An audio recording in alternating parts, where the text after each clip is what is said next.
Is it me or Inej seems like a Batman in this universe? Hi, welcome to That's a Wrap, the channel where I review TV shows and movies. Today's TV show that I will be reviewing is episode 2 of the Netflix original Shadow and Bone. If you're not familiar with this TV series, consider this your spoiler warning. You know, when Inej, and I hope I'm saying that name correctly, when she did the whole thing with the knives and brought them out, you know, it felt so. We've seen that a lot from in other movies and other properties from male characters that do that when they take off every piece of gun that they have, and it's used for comic effect. And it was the same thing with this one, but I like the fact that it made her look like that much of a badass. The disappearing and appearing act, like Batman was. Maybe not just Batman. Maybe if you're familiar with the Assassin's Creed game series, it's definitely, and it felt that kind of a genre too. But I'm, you know, a huge nerd for comic books, DC, Marvel. When she kept on vanishing, even from episode 1 when she appears, it's so Batman when he appears to Commissioner Gordon and then disappears after the conversation. But that actress, at least for this episode, maybe not just the actress, that concept or how they're portraying her is definitely a nice little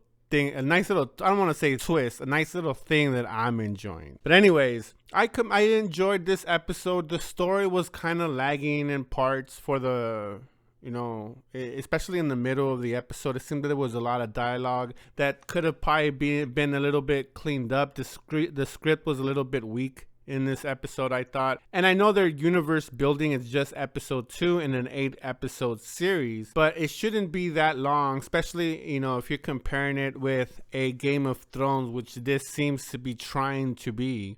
Game of Thrones had more episodes. Obviously, you know, they had the books out for a very long time, and they had time to fully flesh out the idea of the first 3 seasons of Game of Thrones. Hence why it was so popular and so amazing and flowed very well, even though it did take a while to build up steam. I wasn't a fan of Game of Thrones until literally the last episode when we all saw Ned Stark get his head chopped off, and I was in shock. And I was like, yep, I'm gonna watch this the rest of this for as long as it goes.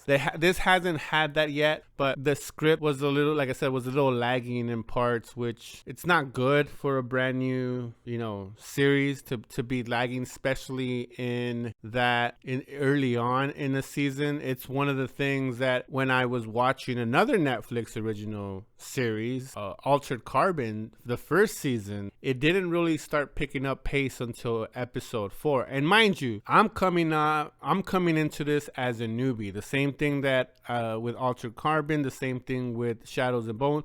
I know nothing of the books. I haven't read a page of it, even though for Altered Carbon, I have ordered the books so I could get more into that universe. And I'm going to start watching the animated series that grabbed my attention. But I don't normally read the books. Same thing with Game of Thrones.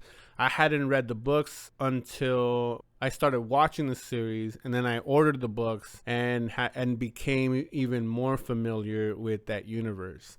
So for a new person that knows nothing of the lore of this TV show, I'm just telling you the way I see it and the way it feels to me. It feels a little lagging as far as just this episode, but still entertaining. I love the acting was amazing. Definitely didn't take me out of anything as far as enjoyment of this episode. And the biggest thing about this episode 2 was that we found out that Alina is the Grisha officially. We knew when she went into the fold, when she was, you know, getting lifted by these creatures, these demons / dragons, I guess. They're like a hybrid, or I'm not sure if the episode has already told us what they are, but for the sake of this episode, let's call them demon. When she literally saves at least the people that she could when the light came out of her. But here in this episode, we officially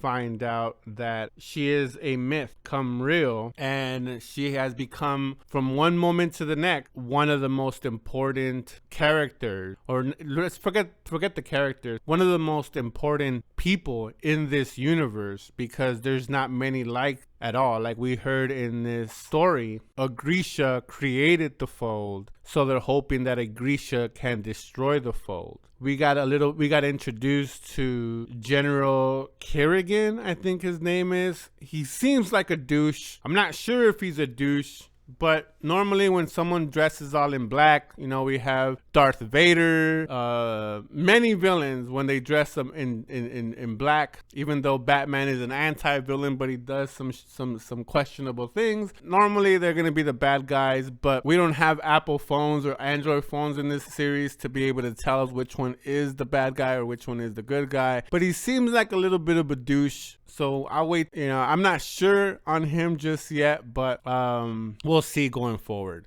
And I'd say this, little Bautista, his acting is really good, but the way they portrayed him, I'm glad at towards the end of the episode, he was kind of toned down. Because I get that there's a kindred, there's a bond between Alina and baby Bautista. And I get that he wants to go save her, and I'm glad his friends finally talked him down, like saying, hey, bro, like, I know you want to go with her or go to her and save her, but she doesn't need to be saved. She is in the most secure place, way more safer than being out in a battlefield. She is now going to be deep in, I don't want to say enemy lines. In this case, it would be their ally lines, heavily protected. So the odds of her living is great. So they were like, hey, just become like a war hero and you'll get invited to the palace and be reunited with her, because it was kind of getting annoying. And again, I don't know if he's a hero or a co-hero about, you know, in this story. And I get that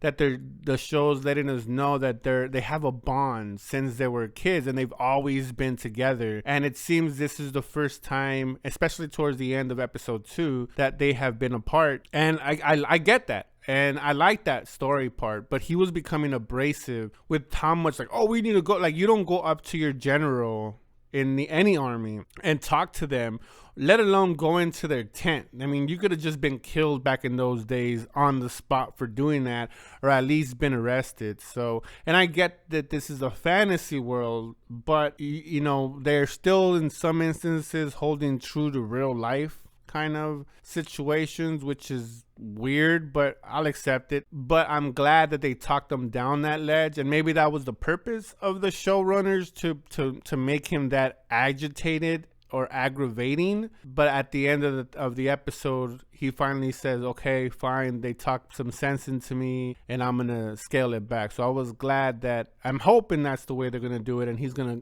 go on. I'm hoping he gets to be, I don't want to sound like a dick, like he gets reconnected with her. Don't get me wrong. I want to see that arc, but I hope they take it in a more heroic way, because even when he was a child, he's been the one, or when they were kids, he seemed like he was weak and caring.